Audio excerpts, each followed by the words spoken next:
Hello everyone. आज आप लोग को क्लास 11th का चैप्टर है ज्योमेट्रिक प्रोग्रेशन। इसके बारे में पूरा हम लोग डिटेल जानेंगे और एनसीईआरटी सॉल्व करेंगे। पहले इसको पहचानेंगे कैसे, ज्योमेट्रिक प्रोग्रेशन होता क्या है और इसका फॉर्मूला क्या है। ठीक है, तो वन बाय वन करके जानेंगे। ठीक, अब देखिए ये ज्योमेट्रिक प्रोग्रेशन, ये आपका चैप्टर का नेम है ज्योमेट्रिक प्रोग्रेशन। अब देखो इसे first of all A R square, A R cube, dot dot dot A R का पावर एन माइनस वन। देखो कहां तक गया, ए आर का पावर एन माइनस वन। अब देखो कैसे क्या है।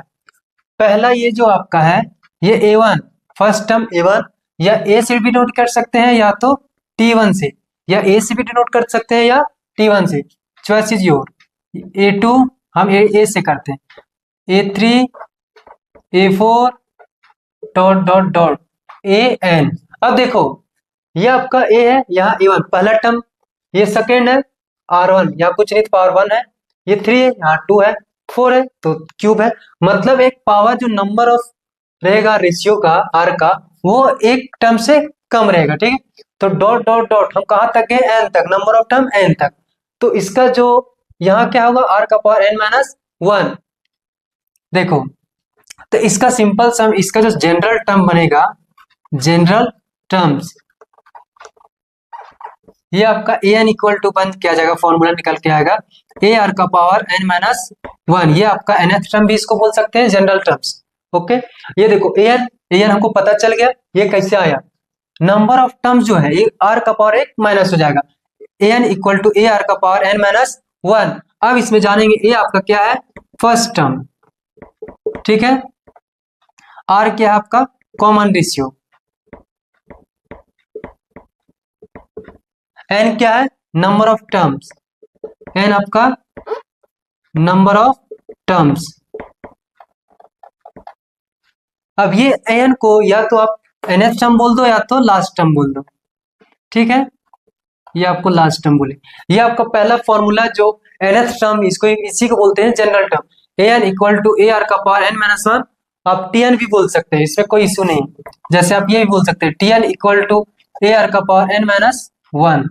ठीक, तो पहला, अब जैसे कि देखो ये आपका ज्योमेट्रिक प्रोग्रेशन, ये पहचानेंगे कैसे, इसका प्रोसेस क्या है वो जानेंगे। ठीक है, फॉर्मूला जान गए, ए क्या होता है, आर क्या होता है, एन क्या होता है, ए एन क्या होता है।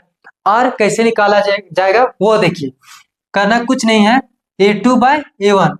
मतलब क्या करना, आगे से पिछला नंबर से डिवाइड कर देना है, A two by A one या A three by A two equal to dot dot dot A का पावर एन, मतलब A N by A N minus one. ये आपको एक आर निकल जाएगा। आर क्या है, कांस्टेंट नंबर, जो भी आएगा आपका सेम नंबर आएगा, टू आएगा तो टू, थ्री आएगा तो थ्री, फोर तो फोर। ये आपका यही है आर, जो कॉमन रेशियो बताया है यहाँ। आर क्या आपका कॉमन रेशियो, ये कांस्टेंट सेम आएगा, कुछ भी सेम आएगा। ठीक है, ये देखो आ गया आर आपका, कोई भी कांस्टेंट टर्म आएगा सेम ही आएगा। आर आपका common ratio, A first terms, N हो गया number of terms, A N हो गया लास्ट टर्म, इसी को बोलते हैं nth टर्म। ये आप जान चुके हैं। अब थोड़ा सा इसका सम ऑफ एन टर्म्स भी जानेंगे, इसका फॉर्मूला भी बताते हैं। धीरे धीरे करके एक पहले फॉर्मूला जान जाएंगे, इसका कॉन्सेप्ट जान जाएंगे, उसके बाद हम लोग क्वेश्चन पे जाएंगे।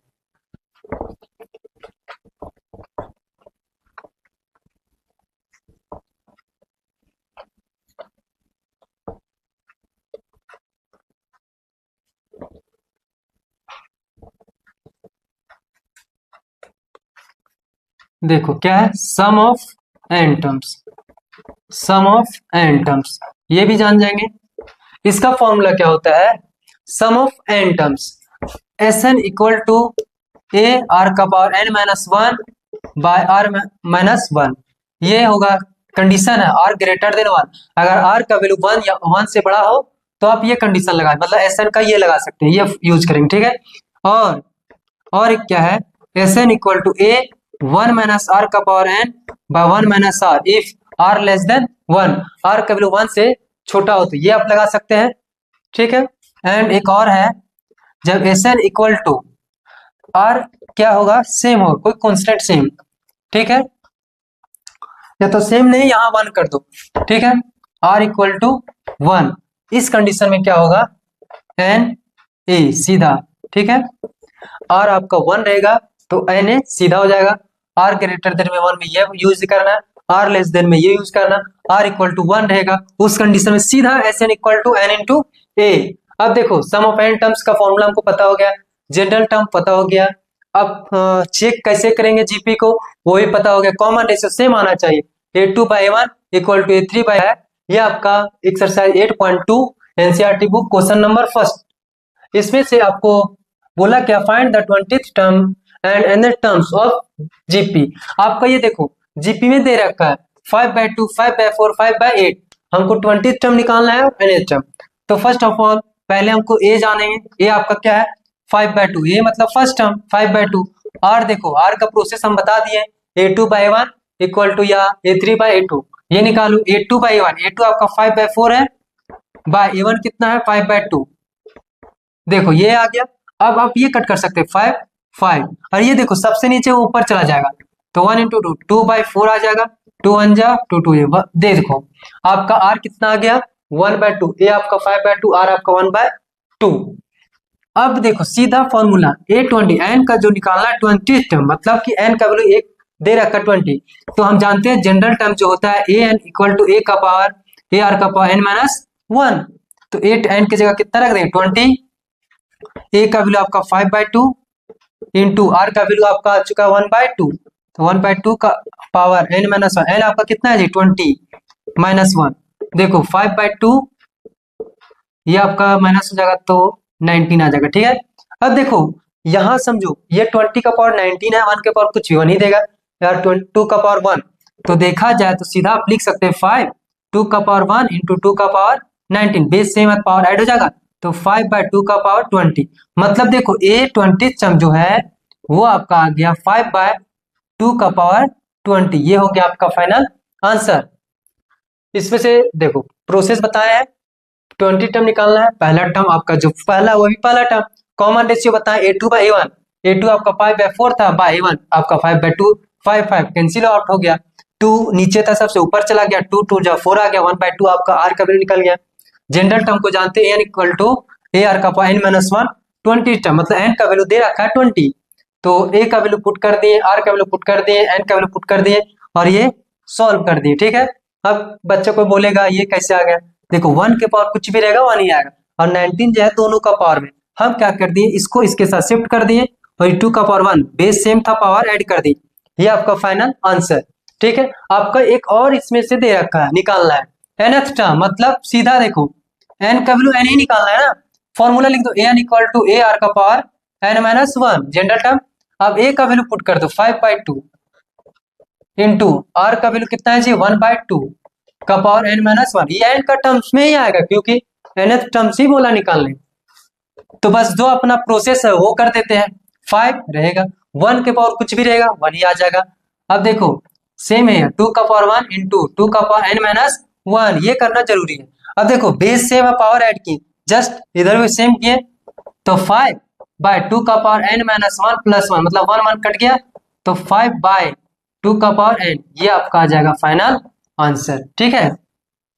तो देखो ये आपका find the 12th term of a GP whose 8th term is 192 and the common ratio is 2। देखो निकालना क्या है 12th term of a GP who, जिसका 8वां टर्म 192 दे रखा है एंड द कॉमन रेशियो 2 दे रखा है।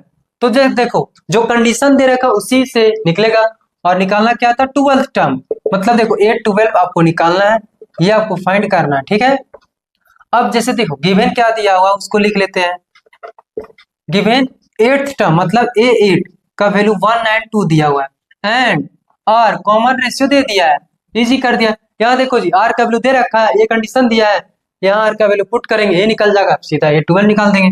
अब A8 अब सीधा आपको सोचना नहीं है, नंबर ऑफ टर्म आर का एक माइनस करेंगे, A8 है ना तो ए आर का पावर 7 हो जाएगा इक्वल टू 192। अब देखो ए आर का वैल्यू कितना 2, 2 का पावर 7 192, ठीक है। अब इधर देखो जी गुना में है, उधर जाएगा तो डिवाइड में जाएगा, तो 192/2 का पावर 7, ये आपका 2 का पावर 7 हो जाएगा 128, ठीक है। 2 का पावर 6, हाँ ये ठीक है। अब उसके बाद देखो ये देखा जाए तो कितना से कट जाएगा 4 से कट जाएगा, 3 2 4 8। अब ये आएगा 3 2। ए का जो वैल्यू आपका आ गया है 3/2। कितना आया है? 3/2। ए का जो निकल गया मान 3/2। अब देखो A12 निकालना है ना, A12 का फॉर्मूला लिख दो। ए आर का पावर 11। ए का वैल्यू देखो जी कितना निकलेगा 3/2 इंटू आर का वैल्यू 2 का पावर 11। ठीक है। अब देखो ये नीचे देखो बेस सेम है, ये और ये, तो पावर जा किसी से माइनस होगा, देखो लिख देते हैं 2 का पावर 11 बाय 2 का पावर 1। अब बेस सेम है, पावर घट जाएगा, 3 इंटू 2 का पावर ये आपका 10 हो जाएगा। अब 2 का पावर 10 1024 हो जाएगा, मतलब इतना 1024। ये आपको कुछ कुछ वैल्यू याद ही हो जाता है। 2 को 10 टाइम मल्टीप्लाई कीजिएगा तो आपको 1024 देगा। इसको 3 से मल्टीप्लाई कर देंगे, कितना आ जाएगा 2703। ये हो जाएगा आपका फाइनल आंसर। देखो कितना आसान था क्वेश्चन। 12 टर्म पूछा था जिसमें 8वां टर्म दे रखा है और कॉमन रेशियो दे रखा है। आर का वैल्यू दिया 8वां टर्म मतलब ए आर का पावर 7 192 AR 7, आर का वैल्यू 2 2 का पावर 7 होता है 128। इसको कैंसिल आउट किए तो 3 बार में ये कट गया और ये 2 बार में, मतलब ए का वैल्यू आपका 3/2 निकल गया। A12 निकलना था, ए आर का पावर 11 एक घट जाएगा। ए का वैल्यू पुट कर दिए, आर का पुट कर दिए, बेस सेम था और डिवाइड में था माइनस हो गया पावर। अब 2 का पावर 10 का वैल्यू इतना हो जाएगा, इतना से मल्टीप्लाई कर दिए 3072। ये आपका हो गया फाइनल आंसर। देखिए ये थर्ड नंबर है, इसमें से क्या क्या दे रखा है वो पहले जानेंगे। The 5th and 8th and 11th terms of a GP are P, Q and S respectively so that Q square equal to PS। देखो जी 5वां 8वां और 11 टर्म्स दे रखा P, Q and S। अब ये 3 कंडीशन दे दिया, वो तीनों कंडीशन के मदद से हमको प्रूफ करना है Q square equal to PS। देखो तो जो पहला काम क्या है हमारा, जो दिया हुआ है उसको लिखेंगे। गिवन ये A5 5वां टर्म दिया हुआ है, कितना दे रखा है P। ठीक है। A8th टर्म कितना दे रखा है Q एंड A11 ये कितना दे रखा है आपका S। अब देखो जी A5 क्या होगा फॉर्मूला ए आर का पावर 4, सीधा इतना ज्यादा लिखना नहीं। ये आ गया आपका, ये आपका इक्वेशन 1 मान लेंगे। A8 है ना, तो ए आर का पावर 7 इक्वल टू Q, ये इक्वेशन 2 मान लेंगे। ये देखो जी ये 11 है, मतलब ए आर का पावर 10 इक्वल टू एस, ये थर्ड मान लेंगे। अब क्या करेंगे, हमको तो करना है Q square equal to P S. तो क्यू 2 में से 1 को क्या कर देंगे, डिवाइड कर देंगे, क्योंकि इसमें देखो ऐसे कॉमन रेशियो निकालते थे तो डिवाइड करते हैं A2/1 A3/2, तो इसमें भी कंडीशन क्या होगा, डिवाइड करके इजी से निकल जाएगा। प्रूफ ना करना हमको, ये तीनों के मदद से हम लोग को प्रूफ क्या करना है, Q square equal to P S. तो 2 में डिवाइड करेंगे 1 से, तो 2 क्या है ए आर का पावर 7 बाय लेफ्ट लेफ्ट के साथ, तो ए आर का पावर 4 इक्वल टू क्या है आपका Q बाय P। देखो जी ए से ए कैंसिल आउट हो गया, अब बेस से में पावर घट जाएगा तो आर का पावर 7 4 जाएगा तो 3 आ जाएगा Q बाय P। ये आपका मान लो 5 मान लो। अब इसी तरह सिमिलरली थर्ड में से 2 को डिवाइड कर देंगे, कोई दिक्कत नहीं होना चाहिए। अब देखो थर्ड है क्या, ए आर का पावर 10, इधर क्या है आपका ए आर का पावर 7, सेम उसी तरह कर रहे हैं जो A2/1 A3/2, तो थर्ड में से सेकंड को डिवाइड कर, इधर आपका S बाय Q, ए से S कैंसिल आउट हो गया। अब सेम है, बेस सेम है, पावर घट जाएगा तो 10 में 7 गया 3 S बाय Q, ये आपका आ गया मान लेंगे। अच्छा ये थर्ड था, ये 4 हो गया और ये 5 हो गया। अब देखो जी ध्यान से, ये 4 और 5 में देखा जाए आर क्यूब मतलब लेफ्ट साइड इक्वल तो राइट साइड भी इक्वल होगा, तो क्यों नहीं 4 इक्वल टू 5, तो आपका देखो आ गया Q by P equal to S by Q। अब क्रॉस मल्टीप्लीकेशन तो Q इंटू Q क्या होगा Q square, P into S PS। देखो ये आपका कितना इजी से प्रूव हो गया। ठीक, फिर एक बार समझाते हैं, जो दिया हुआ उसको आप आराम से पढ़ लो, जो दिया हुआ उसको आराम से पढ़ लीजिए और जो दिया हुआ आपको लिख लो। पहला काम आपका जो दिया हुआ अच्छा से पढ़ के समझिए और उसको लिखिए, और उसके बाद प्रूफ क्या करना है वो देख लेना। तो 5वां 8वां 11 टर्म्स दे रखा P Q एंड S, मतलब A5 P, तो A5 क्या होगा ए आर का पावर 4, A8 है ए आर का पावर 7 इक्वल टू Q दे रखा है, A11 है ए आर का पावर 10 इक्वल टू S दे रखा है। अब क्या किया 1 2 थर्ड मान लिए, अब 2 में से 1 को डिवाइड कर दिए तो A से कैंसिल आउट हो गया, इसमें से 7 4 गया 3, आर क्यूब आ गया यहाँ सेम है। थर्ड में 2 को डिवाइड कर दिए, आर ए आर का पावर 10, ए आर का पावर ए से कैंसिल आउट, ये भी 10 में 7 3, लेफ्ट साइड इक्वल तो राइट साइड भी इक्वल हो गया, तो Q by P equal to S by Q, cross multiplication, यह हो गया आपका प्रूफ। अब नेक्स्ट क्वेश्चन,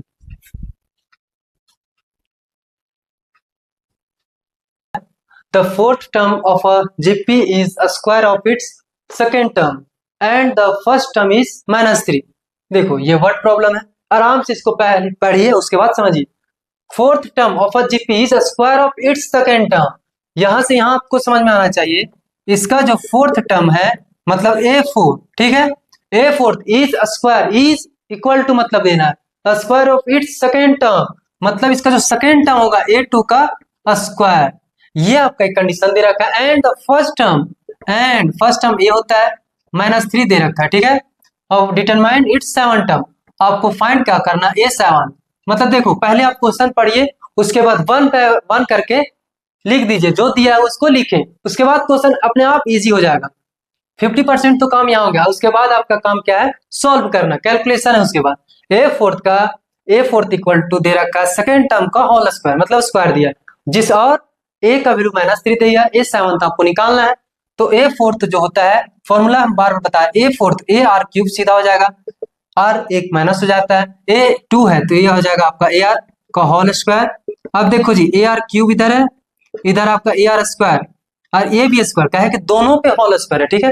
तो देखा जाए ध्यान से, एक ए से इधर कट, ये पूरा इधर एक कैंसिल आउट, इधर अगर ये पूरा कटेगा इधर से ये कट जाएगा, मतलब इधर आर बच गया उधर ए बच गया, आर इक्वल टू ए, जिसमें से ए का वैल्यू आपको दे रखा है, कितना दे रखा है -3, तो आर का भी वैल्यू आपका हो गया -3, ए और यहाँ दोनों सेम है, यहाँ से निकला ना सेम, अब ए का वैल्यू दिया हुआ था -3, तो आर का भी -3 हो गया।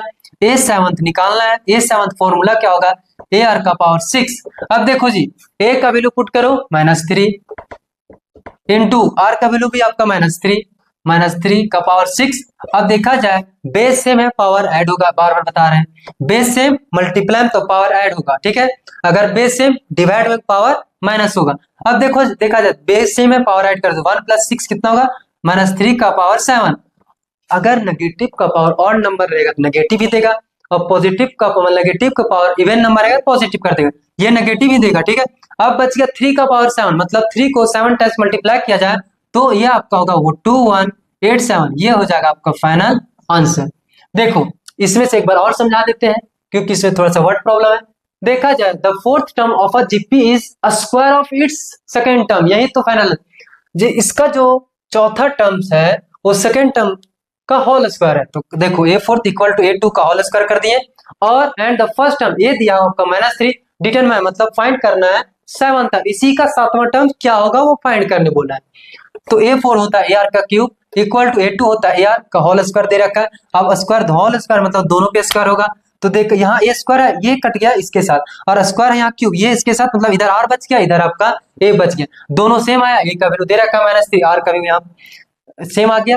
अब देखो A7 निकालना था, ए आर का पावर 6, ए का वैल्यू पुट कर दिए, आर का वैल्यू पुट कर दिए, बेस सेम है पावर ऐड कर दिए, नेगेटिव का पावर ऑड नंबर तो नेगेटिव ही देगा, नेगेटिव का पावर इवन नंबर तो पॉजिटिव देगा, आपका ये नेगेटिव दिया, 3 को 7 टाइम्स मल्टीप्लाई किया जाएगा 2187 देगा, ये आपका फाइनल आंसर। तो देखो यहां तक आपको करवा दिए, उसके बाद और भी नेक्स्ट क्वेश्चन धीरे धीरे करवा देंगे, ठीक है। अच्छा से पढ़िए और आराम से, पहले आपको काम क्या है पढ़ना है क्वेश्चन, क्योंकि क्वेश्चन अगर आप अच्छे से समझ जाइए तो लगभग काम 50% वहां ही हो गया, मेन तो आपका इसमें क्वेश्चन समझना है, उसके बाद जो क्वेश्चन दिया रहेगा उसके बाद जो पढ़ के आपका जो भी गिवन दिया वो लिखिए, और उसके बाद धीरे धीरे जो प्रोसेस है उसको आप कीजिए, आराम से बन जाए क्वेश्चन, ठीक है। धन्यवाद, शुक्रिया, राधे राधे।